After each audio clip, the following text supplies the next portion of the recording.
thousands of you have asked about this call to salt and light that I was so impacted by on stage. I'll close with this and then we'll do some questions and answer. We need to be very clear to preach Jesus Christ to a broken world. As I say, it's the most important thing you can do. What is the second most important thing you can do to make sure you could do the first thing? I spend my entire life on number 2, and I spend some time on number 1. As you can tell, I try to bring people to Christ every single day. But here is where things are changing, and I want the church to adjust with it, and I want the Christian community to adjust with it. We were told you can never talk about politics because it will turn people off and they won't come to church and they won't come back. What if I told you it might be the opposite? What if you start making sense? Like saying, yeah, you're not allowed to cut off the genitalia of my 14-year-old son, or maybe we should have a border, or very basic things.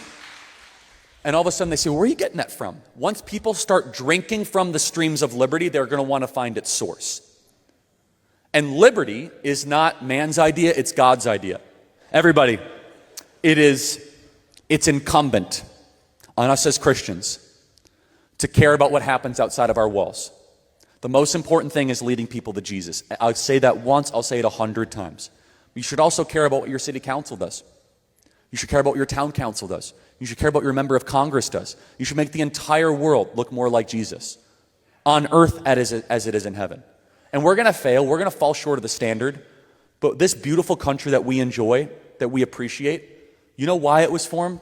It was formed because Christians decided to break outside of the walls. It was formed because Christians decided to say, you know what? It doesn't just matter what we do in church. It matters what we do outside of church. Jesus called us to be salt and light. What do salt and light have in common? They change the environments they come in contact with. They don't conform, they don't affirm, they transform what they come in contact with. My question for you, and we'll close with this, are you transforming the environment you come in contact with? Your place of work? Are you transforming your family?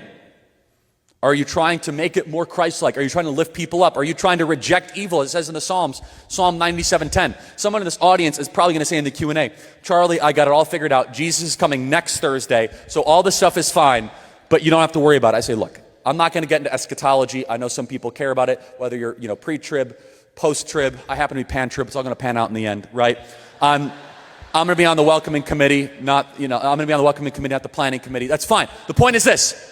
What do you want to be caught doing upon Jesus' return? Do not allow eschatology to be an excuse for you not to fight evil. Do not allow the signs of the times for you to be paralyzed, static, to not engage in the culture. We are living through this amazing moment. God spared this nation, I believe, last November from over the abyss. I really believe that. We are in this time where we as Christians have a mojo about ourselves that I have not had my entire life. The most popular music in America is Christian music. Forrest Frank is filling out major stadiums across America. We are seeing young people on campuses come towards Christ. And now it's us. We must meet them, not with a watered down, happy-go-lucky, you can come as, you can keep on going as you are. No. We must challenge people to be greater, to reach higher, to be biblical, to be Christ-like. And I'm telling you, this generation cannot just be the most conservative generation, but the most Christian generation as we continue to be salt and light in every single walk of our life. Wow. Is it impactful to know that he was never afraid in the face of evil? I want you to remember Charlie in his own words. In the midst of this spiritual revival, in the midst of our communities coming together to fight evil, not with anger, but with joy and with purpose and vocation on America's college campuses, on our city streets, on our social media algorithms, and really all over the world. I want you to remember Charlie as the intellectual and spiritual giant that he is, while emptying of himself to simply be a vessel for God.